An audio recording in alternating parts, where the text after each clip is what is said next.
Friends, how are you? I hope you all are well by the mercy of Almighty Allah.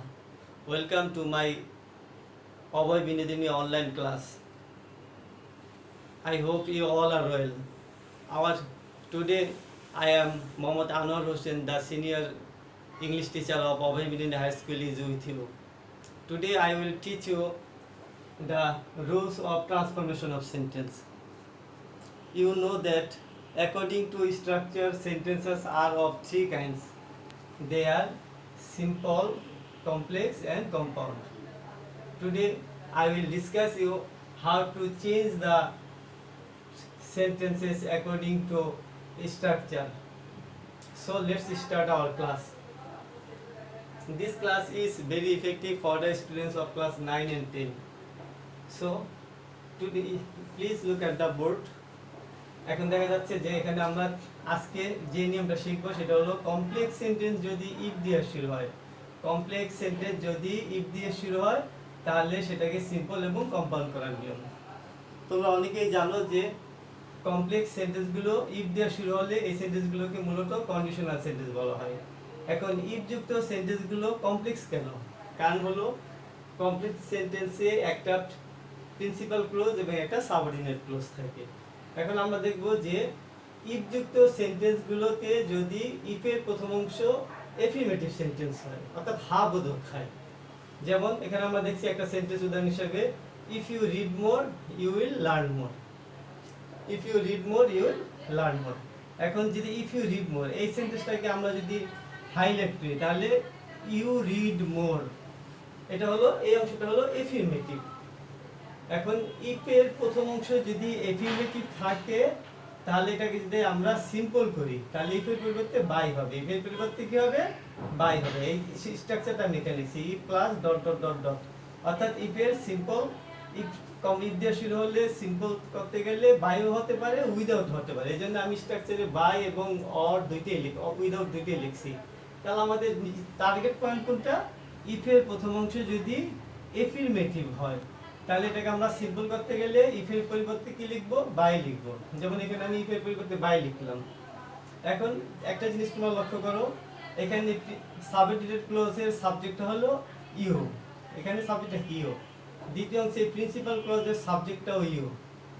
এখন যেতে দুইটা subject একই রকম simple sentence হতে গেলে কি থাকবে? এতে সিম্পল মিন্স এখানে একটা সাবজেক্ট একটা ফাইনাইট ভার্ব এখানে একটা অবজেক্ট থাকবে। তাহলে আমরা এটাকে এফার্মেটিভ হওয়ার কারণে ইফের পরিবর্তে বাই লিখলাম এবং বাই লেখার পরে যেটা করব যে প্রথম সাবজেক্টটা আমরা বাদ দিয়ে দেব। এখন আমি যদি প্রথম সাবজেক্টটা বাদ দিই, যেমন আমি এখানে ঢেকে দিচ্ছি তোমাদের সুবিধার্থে, ইফের প্রথম অংশ পরিবর্তে বাই লিখলাম এবং ইউটা আমি মুছে দিলাম অর্থাৎ বাদ দিলাম, তাহলে এখানে পরে কি থাকে? পরের অংশ থাকে ভার্ব থেকে শুরু হলো রিড মোর। এখন আমি রিডের বেস ফর্ম বা প্রিন্সিপাল রিডের বেস ফর্ম বা প্রেজেন্ট ফর্ম হলো রিড। এখন বাইয়ের পরে যদি ভার্ব থাকে, বেসিক্যালি বাইয়ের পরে ভার্ব থাকলে এটার সাথে আইএনজি যুক্ত করতে হয়। তাহলে বাইয়ের পরে এটা জিরান্ট হিসাবে আমরা কি লিখলাম? ভার্ব এখানে প্রিন্সিপাল যে ভার্বটা ছিল এই ভার্বের সাথে আমরা আইএনজি যুক্ত করলাম, অর্থাৎ এটা প্রেজেন্ট পার্টিসিপল হয়ে গেল। তাহলে ইফের পরিবর্তে বাই লিখলাম এবং সাবজেক্টটা উঠে দিয়ে মূল ভার্বের সাথে আইএনজি যোগ করলাম। তাহলে এখন কি দাঁড়ালো? By reading. বাকি অংশ দেখো আমি কালো করছি, কালো করার সুবিধা একটা মানে হলো যে এখানে যা আছে হুবহু হলো।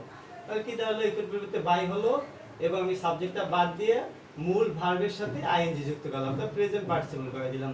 বাকি অংশ অ্যাজ ইউজুয়াল যা ছিল, অর্থাৎ by reading more you will learn more, as usual যা ছিল। এখন তোমরা একটা জিনিস খেয়াল করো, যেহেতু এটাকে আমরা কমপ্লেক্স থেকে সিম্পল করছি, এখন আমরা এই সেন্টেন্সটাকে যদি কমপ্লেক্স থেকে আমরা কম্পাউন্ড করি, কমপ্লেক্স থেকে কম্পাউন্ড করি, তাহলে কম্পাউন্ড সেন্টেন্স কি থাকে? দুইটা প্রিন্সিপাল ক্লজ থাকে এবং দুইটা প্রিন্সিপাল ক্লজ এন্ড বাট অথবা অর দ্বারা যুক্ত থাকে। তাহলে ইফ কিন্তু কমপ্লেক্স সেন্টেন্সের সাইন, তাহলে আমরা এই কমপ্লেক্স সেন্টেন্সের সাইনটা উঠিয়ে দিলাম, এটাকে সিম্পল কম্পাউন্ড করছিলাম। উঠালে কি থাকে? You read more you will learn more. এখন যেহেতু দুইটা সেন্টেন্স কি একই সাবজেক্ট, এখানে এই সেন্টেন্সটা সাবজেক্ট যা, এই অংশের সাবজেক্টে কি এক, তাহলে আমরা বেসিক্যালি প্রথম যে সাবজেক্টটা আছে কমপ্লেক্সে এই সাবজেক্টটা যদি উঠাই দিই, এখানে যেমন দেখো look at the board you read more, এটুকু যদি আমি বাদ দিই তাহলে কি থাকে? Read more comma you will learn more. এখন ইফ এবং সাবজেক্ট উঠে দিয়া বাকি যা ছিল প্রেজেন্ট ফর্ম সহ সব লিখলাম। শুধু এখানে যে কমা চিহ্নটা তোমরা দেখতে পাচ্ছ, এই কমা চিহ্নের পরিবর্তে এখানে দেখো লাল মার্কার ব্যবহার করছি, যে এখানে কমার পরিবর্তে কি হবে, এন্ড হবে। অর্থাৎ কম্পাউন্ড সেন্টেন্সের একটা শর্ত হলো একই সাবজেক্ট যদি দুইবার হয়, একই সাবজেক্ট দুইবার হলে বা একই পার্সন দুইবার হলে ম্যাক্সিমাম ক্ষেত্রে প্রথম সাবজেক্টটা আমরা একটা সাবজেক্ট আমরা বাদ দিতে পারি। তাহলে একটা সাবজেক্ট বাদ দিলে কি দাঁড়ালো, রিড মোর। আর এই কমার পরিবর্তে এন্ড হলো, read more and you will learn more. তো আশা করি সবাই বুঝতে পারছো এই অংশটা। এখন আরেকটা জিনিস দেখো, এখানে তো আমি যেহেতু কমপ্লেক্স থেকে এটা কম্পাউন্ড করলাম, এখানে একটা জিনিস হলো যেটাকে আমি ইন্টারচেঞ্জ করছি, সিম্পল থেকে কমপ্লেক্স হতে পারে, অথবা কমপ্লেক্স থেকে সিম্পল হতে পারে, অথবা কমপ্লেক্স থেকে কম্পাউন্ড বা কম্পাউন্ড থেকে কমপ্লেক্স হতে পারে। তাহলে এখানে ইফ ছিল বইলা আমি কি লিখছি, কম্পাউন্ডে এন্ড হতে পারে, অর হতে পারে। এন্ড বা অর কখন হয়, দুইটা তার একসাথে আসলে হয় না। জিনিসটা হলো ইফের প্রথমটা যদি এফিরমেটিভ হয়, এমটা এফিরমেটিভ ছিল ইউ রিড মোর, এই জন্য প্রথম অংশে সাব ভার্ব সহ বাকি অংশ বসার পরে কমার পরিবর্তে এন্ড হয়েছে। এখন আমরা পরে আবার দ্বিতীয় যে নিয়মটা শিখবো, সেখানে আমরা দেখতে পারবো ইফের প্রথমটা যদি নেগেটিভ হয় তাহলে অর হবে। এই হলো এন্ড এবং অরের ব্যবহার। এখন আমি আরেকটু যদি তোমাদের থেকে সিম্পল থেকে কম্পাউন্ড দেখাই, সিম্পল থেকে কম্পাউন্ড, তাহলে সিম্পল থেকে কম্পাউন্ড যেহেতু একটা সাইন আরেকটা লাগবে না, একটার যে চিহ্ন ছিল বাই, যেমন এটাকে আমি যদি এই সিম্পলটাকে কম্পাউন্ড করি তাহলে জিনিসটা দাঁড়াবে কি, বাই তো যেহেতু সিম্পল ছিল বাইটা উঠে যাবে, বাই উঠে গেলে এখানে কি তাহলে দাঁড়ায় কি, রিডিং মোর। এখন আমরা জানি যে কোন এটা যেহেতু আমরা কম্পাউন্ড করব, কম্পাউন্ড করতে কি দুইটা প্রিন্সিপাল ক্লজ লাগবে এবং একই সাবজেক্ট বারবার হলে এক দরকার হতে পারে। তাহলে এই রিডিং এর বেস ফর্ম কোনটা, বেস ফর্ম বা প্রেজেন্ট ফর্ম হলো কি রিড। তাহলে আমরা রিডিং এর পরিবর্তে কি লিখলাম, রিড মোর। আর কম্পাউন্ড সেন্টেন্স হওয়ার কারণে এই কমার পরিবর্তে এন্ড হলো, read more and you will learn more, read more and you will learn more. আশা করি তোমরা এই জিনিসটা বুঝতে পারছো। এখন আরেকটা জিনিস দেখো মজার, সেটা read more compound sentence, read more and you will learn more. এটাকে যদি আমরা ধরি যে অ্যাকর্ডিং টু সেন্টেন্স, তোমরা জানো যে according to meaning of the sentence, sentences are of 5 kinds, যে অর্থ অনুসারে সেন্টেন্স পাস করে, সেটা কি অ্যাসার্টিভ, ইন্টারগেটিভ, ইম্পারেটিভ, অপটেটিভ এবং এক্সক্লেমেটরি। এখন এই সেন্টেন্সটা কি, রিড মোর, অর্থাৎ এখানে একটা আদেশ করা হয়েছে বা নির্দেশ দেওয়া হচ্ছে বেশি পড়ো and you will learn more. তাহলে এই সেন্টেন্সটা বেসিক্যালি কি নেই, সাবজেক্ট নাই। তাহলে তোমরা তো জানোই যেহেতু ক্লাস 9-10 পড়ো, যেটা হলো কম্পাউন্ড সেন্টেন্স, সরি এটা হলো imperative sentence, read more and you will learn more. Imperative sentence যদি এন্ড দিয়ে যুক্ত হয় তাহলে এটাকে যদি read more and you will learn more, এটাকে যদি তুমি সিম্পল করো, সিম্পল করলে কি হবে, তখন এন্ড থাকার কারণে প্রথমে বাই লিখতে হবে সিম্পলে। আর যেখানে যে বেস ফর্মটা আছে এই বেস ফর্মের সাথে আইন যোগ করলে প্রেজেন্ট পার্টিসিপল কি হবে, রিডিং। তাহলে রিডিং মোর। আর কম্পাউন্ডে যদি এন্ড হয় সিম্পলে গেলে কি হবে, এন্ডটা কমা হয়ে যাবে। তো আশা করছি সবাই এই জিনিসটা বুঝতে পারছো। তাহলে আমি সংক্ষেপে যদি এটাকে সামারাইজ করি তাহলে কি দাঁড়ায়, সিম্পল কমপ্লেক্স সেন্টেন্সে যদি ইফ থাকে এবং এই অংশটা ইফের প্রথম অংশ যদি কি হয় এফিরমেটিভ হয়, তাহলে সিম্পল করতে গেলে কি হবে, বাই হবে। আর এখানে সাবজেক্ট, প্রথম সাবজেক্টটা দুইটা সাবজেক্ট একই ব্যক্তি হওয়ার কারণে প্রথম সাবজেক্টে উঠে গিয়ে বাইয়ের পরে প্রেজেন্ট পার্টিসিপলে কি হবে, বাই রিডিং মোর, বাকি যা আছে বাকি অংশ বসবে, এই জন্য কালো রাখা হয়েছে। আর যদি এই অংশটাকে আমরা কম্পাউন্ড করি, যেমন কমপ্লেক্স থেকে compound, if you read more you will learn more, তাহলে কি দাঁড়াবে, read more and you will learn more, অর্থাৎ সাবজেক্ট এবং ইফটা বাদ যাবে আর এই কমার বিরুদ্ধে এন্ড হবে। সো আশা করছি এই জিনিসটা সবাই বুঝতে পারছো। এখন এটাকে ক্লিয়ার করার জন্য আমি তোমাদের আরেকটা উদাহরণ দেখাচ্ছি। সেই অংশটা কি, আর আমি তোমাদের এখানে কাগজ আগে লিখে রাখছি এই কারণে যে এখানে মার্কারটা আমি মাল্টি কালার ব্যবহার করতে পারছি, এই অপশনটার জন্য আমি এখানে আগেটা লিখে রেখেছি। যেমন আরেকটা উদাহরণটা ক্লিয়ার হবে কমপ্লেক্স সেন্টেন্সে, যেমন if you work hard you will prosper in life. If you work hard এই অংশটা কোন ফর্ম, এটা কি এফিরমেটিভ না নেগেটিভ? তো তোমরা বুঝতেই পারছো এটা সবাই, ইউ ওয়ার্ক হার্ড অর্থাৎ এটা এফিরমেটিভ। তাহলে ইফের প্রথম অংশ যেহেতু এফিরমেটিভ, আমরা এটাকে সিম্পল করলে কি হবে, ইফের পরিবর্তে বাই হবে। আর এখানকার সাবজেক্টটা কি, ইউ, দ্বিতীয় অংশের সাবজেক্টটাও কি ইউ, তাহলে এফিমেটিভ দুইটা সাবজেক্ট, একটা প্রথমটা বাদ যাবে, আর ইফে তো বাই লিখলাম এফিমেটিভ হওয়ার কারণে, আর প্রথম সাবজেক্টটা বাদ গেলে কি থাকে বা ওয়ার্ক হার্ড। এখন আমরা জানি যে বাইয়ের পরে ভাব থাকলে এটা কি হবে আইএনজি হবে, তাহলে ওয়ার্কটা কি হয়ে গেল ওয়ার্কিং হলো, তাহলে বাই ওয়ার্কিং হার্ড বাকি অংশে যা আছে তা হলো, তাহলে কি দাঁড়ালো by working hard you will prosper in life. বুঝতে পারছো? এখন আরেকটা, এটাকে যদি কম্পাউন্ডে আনি, if you work hard you will prosper in life, এই অংশটাকে যদি আমি কম্পাউন্ড সেন্টেন্সে পরিবর্তন করি তাহলে কি দাঁড়াবে বলো তো? তাহলে দেখো ইফের প্রথম অংশটা কি আছে এফিরমেটিভ, আর এখানকার সাবজেক্টটা ইউ, এটা সাবজেক্টটা কি ইউ, অর্থাৎ সাবজেক্ট ক্লজের সাবজেক্ট এবং প্রিন্সিপাল ক্লজের সাবজেক্ট একই হওয়ার কারণে আমরা ইফ এবং প্রথম সাবজেক্টটা বাদ দিলাম, তাহলে একটু বাদ দিলাম কম্পাউন্ড করার সময়, একটু বাদ দিলে কি থাকে ওয়ার্ক হার্ড, তাহলে এই ওয়ার্ক হার্ড এটা লিখলাম। আর আবদ্ধক হওয়ার এফিমেটিভ হওয়ার কারণে এই কমার পরিবর্তে কি হবে এন্ড হবে, এফিমেটিভ হওয়ার কারণে কমার পরিবর্তে এন্ড হবে, বাকি অংশে যা আছে, তাহলে work hard and you will prosper in life, অর্থাৎ এটা ইম্পারেটিভ সেন্টেন্সে পরিবর্তন হয়ে গেল। আবার যদি মনে করো তুমি এই অংশ সিম্পল থেকে কম্পাউন্ড করো তাহলে কি দাঁড়াবে, সিম্পল থেকে কম্পাউন্ড করতে গেলে দেখা যায় যে এখানে লেখা আছে যেমন by working hard you will prosper in life. এখন আমার মনে রাখতে হবে যেখানে কি আছে বাই আছে, বাই কখন হয় এফিরমেটিভ হলে, তাহলে এফিরমেটিভ হলে বাই হলে আমরা জানি যে ইম্পারেটিভ সেন্টেন্স হয়ে যাবে, এই বাই বা ইবযুক্ত সেন্টেন্সগুলো কম্পাউন্ড করলে ইম্পারেটিভ সেন্টেন্স হয়ে যাবে, তাহলে বাইটা আমি বাদ দিলাম। এখন এই ওয়ার্কিং এর বেস ফর্ম কি ওয়ার্ক হার্ড, বাই বাদ দিলে এটা বেস ফর্ম হলো ওয়ার্ক হার্ড, আর এই কমার করতে কি হবে এন্ড হবে, work hard and you will prosper in life. এখন আরেকটা জিনিস খেয়াল করো, যদি কোনো কারণে তোমার সিম্পল সেন্টেন্সটাকে কমপ্লেক্স করতে হয় বাই থাকে, তখন কি করবা, তাহলে একই কাজ, সেটা হলো বাই থাকলে আমরা চিন্তা করবো বাই থাকলে কখন থাকে কমপ্লেক্স সেন্টেন্সে যদি ইফ হয়, তাহলে এখানে বাই থাকার কারণে কমপ্লেক্স সেন্টেন্স আমরা বের করতে কি লিখবো ইফ লিখবো, এখন ইফ লিখলাম, যেহেতু কন্ডিশনাল সেন্টেন্স দুইটা সাবজেক্ট থাকতে হবে, এখন কমপ্লেক্স সেন্টেন্স হওয়ার কারণে দুইটা সাবজেক্ট থাকতে হবে। এখন দুইটা সাবজেক্ট, আমি এখানে তার সাবজেক্ট নাই, এই সাবজেক্টটা কোথায় আছে এই সাবজেক্ট আছে দ্বিতীয় অংশে, কারণ সিম্পল সেন্টেন্সে একটা সাবজেক্ট থাকবে। এখন দ্বিতীয় অংশ থেকে এই সাবজেক্ট আমি কি আনলাম ধার করে আনলাম, এই সাবজেক্টটাকে আমি ডাবল করে লিখলাম, তাহলে ইফের পরে এই সাবজেক্টটা লিখলাম ইফ ইউ, এখন এখানে বাইরের পরে ছিল বলে আইএনজি হয়েছে, কিন্তু এখানে কি হবে প্রেজেন্ট ফর্মে চলে যাবে। আর প্রেজেন্ট ফর্মে কেন চলে যাবে, এটা তো পাস্ট ফর্মে হতে পারে, এর কারণ হলো এখানে you will prosper in life, এটা কোন টেন্সে আছে, এটা আছে ফিউচার ইনডিফিনিট টেন্সের কারণ। ফিউচার ইনডিফিনিট টেন্স আমরা জানি যে ইফের প্রথম অংশ যদি প্রেজেন্ট ইনডিফিনিট হয় তাহলে পরটা হবে ফিউচার ইনডিফিনিট টেন্সে, তাহলে এখানে ইফের প্রথমটা ইউ থাকার কারণে এটা বেস ফর্ম হলো, তাহলে কি হলো you work hard, present indefinite tense চলে গেল, পরটা ফিউচার ইনডিফিনিট। এভাবে ইফের প্রথম অংশ এফিরমেটিভ হলে দ্বিতীয় সিম্পল করতে গেলে কি হবে বাই, আর কম্পাউন্ড করতে গেলে এখানে কমার করতে এন্ড হবে।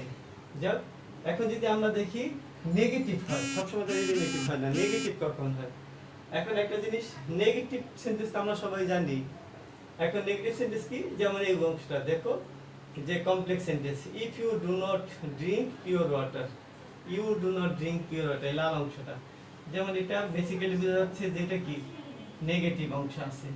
ইফ এর প্রথমটা যদি নেগেটিভ হয় তাহলে আমি এটাকে সিম্পল করতে গেলে প্রথমে আমি স্ট্রাকচার দেখছিলাম কি উইদাউট হবে, তার নেগেটিভ হওয়ার কারণে ইফ এর পরিবর্তে কি হলো উইদাউট হলো, ইফ এর পরিবর্তে কি হবে উইদাউট হলো। আর এই সেন্টেন্সের সাবজেক্ট হলো ইউ, এই সেন্টেন্সের সাবজেক্ট হলো কি ইউ, দুইটা সেন্টেন্সের সাবজেক্ট একই হলে আমরা প্রথমে ইফ এর পরিবর্তে উইদাউট হবে, আর এখানে ইফ থেকে শুরু করে যে নট পর্যন্ত আছে, ইফ থেকে শুরু করে যে নট পর্যন্ত আছে এই নট পর্যন্ত বাদ যাবে, বাদ গিয়ে এখানে তো উইদাউট লিখলাম, উইদাউটের পরে এই মূল ভার্বের সাথে কি হবে আইএনজি যুক্ত হবে, বুঝা গেল? তাহলে খুব সহজ কথা, ইফ এর প্রথম অংশ নেগেটিভ হলে ইফ এর পরিবর্তে সিম্পল লিখে হবে উইদাউট হবে। এখন বাকি অংশ ইফ থেকে নট পর্যন্ত বাদ গিয়ে যে ভার্বটা থাকবে ওই ভার্বটা পরে আইএনজি হবে, অর্থাৎ বাই এবং উইদাউটের পর ভার্বটা লিখে হবে আইএনজি হবে, বাকি অংশে যা আছে হুবহু হবে। তাহলে লাইনটা কি দাঁড়ালো, without drinking pure water you will be sick, এই দাঁড়ালো। আর কম্পাউন্ড করলে কি হবে, কম্পাউন্ড করতে গেলে আগের মতো ইম্পারেটিভ সেন্টেন্স হয়ে যাবে, সেটা কি এখানকার কমপ্লেক্স সেন্টেন্সে কি ছিল, এখানকার কমপ্লেক্স সেন্টেন্সে আমরা দেখি যে সাবজেক্টটা ছিল এটা সাবজেক্টে কিন্তু ইউ, এই অংশটা সাবজেক্টে ইউ, দুটা সাবজেক্ট একই ছিল। এখন ইফ এর প্রথম অংশ নেগেটিভ হলে এটাকে কম্পাউন্ড করতে গেলে আমরা কি করব, আগের মতো ইফ থেকে নট পর্যন্ত বাদ দিব। কম্পাউন্ড করতে গেলে ইফ থেকে নট পর্যন্ত বাদ দিব। বাদ গেলে কি থাকে দেখো, বাদ গেলে কি থাকে, drink pure water comma you will be sick. তাহলে আমি প্রথম অংশ কমা রাখবেন লিখলাম, কমা রাখবেন লিখলে কি দাঁড়ায়, ড্রিঙ্ক পিওর ওয়াটার। আর কম্পাউন্ড হলে ইফ এর প্রথম অংশ নেগেটিভ হলে কমার পরিবর্তে কি হবে, অর হবে, কমার পরিবর্তে অর হবে, বাকি যা আছে বাকি অংশ অ্যাজ ইউজুয়াল হবে। তো বুঝতে পারছো কি এটা, যে ইফ এর প্রথম অংশ নেগেটিভ হলে সিম্পলি উইদাউট হবে, আর ইফ থেকে নট পর্যন্ত বাদ গিয়ে এর পরিবর্তে উইদাউট হবে। আর যদি আমরা এটাকে কম্পাউন্ডে নিই তাহলে ইফ থেকে নট পর্যন্ত বাদ যাবে, বাদ গিয়ে বাকি অংশ লেখার পরে শুধু কমার পরে তর হবে। অর্থাৎ মূল কথা, ইফ এর প্রথম অংশ নেগেটিভ হলে এটাকে সিম্পল করো বা কম্পাউন্ড করো, যাই করো না কেন ইফ থেকে নট পর্যন্ত বাদ যাবে। তো দেখা যাক আরেকটা উদাহরণ ক্লিয়ার করার জন্য। এখন এখানে আমি একটা উদাহরণ লিখে রাখছি, যেমন কমপ্লেক্সনতে if you are not honest, এটা কোন টেন্স, এটা কিন্তু প্রেজেন্ট ইনডিফিনিট টেন্সে আছে, এবং এখানে ডু নট একটা নট নাই, কিন্তু এখানে কি আছে, অক্সিলারি ভার্ব হিসেবে বি ভার্ব আছে। যেমন you are not, if you are not honest, যদি তুমি সৎ না হও। অর্থাৎ ইফ এর প্রথম অংশটা এখানে কি আছে, নেগেটিভ আছে, ঘুরে ফিরে ইফ এর প্রথম অংশ নেগেটিভ আছে। তাহলে আমরা জানি তো যে কমপ্লেক্স সেন্টেন্সে ইফ দিয়ে শুরু হলে প্রথম অংশ যদি নেগেটিভ হয় তাহলে দ্বিতীয় অংশ সিম্পলি কি হবে, ইফ এর পরিবর্তে নট হলো, ইফ এর পরিবর্তে উইদাউট হবে, এই উইদাউট লিখলাম। আর এখানে নট পর্যন্ত আগের মতো বাদ যাবে, যেমন এখানে ইফ থেকে নট পর্যন্ত বাদ গেল, এখানেও কি ইফ থেকে নট পর্যন্ত বাদ যাবে। এখন বাদ গেল, এখানে আগে তো যেমন ড্রিঙ্ক প্রিন্সিপাল ভার্ব ছিল, এখানে কিন্তু নাই। এইখানকার ভার্ব কোনটা বলো তো, ইউ আর নট অনেস্ট, এখানে ভার্ব হলো আর। এখন আর এর সাথে তো আমি আর আইএনজি করতে পারবো না, সেক্ষেত্রে কি করবো, একটা জিনিস মনে রাখতে হবে যে am is are was were, যেমন দেখো এখানে এম অথবা ইজ অথবা আর অথবা ওয়াজ অথবা ওয়ার, এগুলিকে বলা হয় বি ভার্ব। এগুলিকে কি ভার্ব বলা হয়, এগুলিকে বলা হয় বি ভার্ব। এখন এই এম ইজ আর ওয়াজ আর থাকলে এর সাথে আইএনজি যুক্ত করতে গেলে বা প্রেজেন্ট পার্টিসিপল করলে এটা কি হবে, বিইং হয়ে যায়। মনে থাকে কি, তাহলে আমরা এখানে এই যে উইদাউট এর পরে আর ছিল বলে বিং হয়ে গেল, তো am is are was were থাকার কারণে এটা বিং হলো, বিং হয়ে আগের মতো বাকি অংশ যা ছিল সব হবে। তো ক্লিয়ার বিষয়টা। এখন যদি এই কমপ্লেক্সে if you are not honest you will fail in any work, এখন তোমরা তো জানোই যে honesty is the best policy, if you are not honest will never prosper in life, so always try to be honest, because without being honest nobody can ever prosper in life.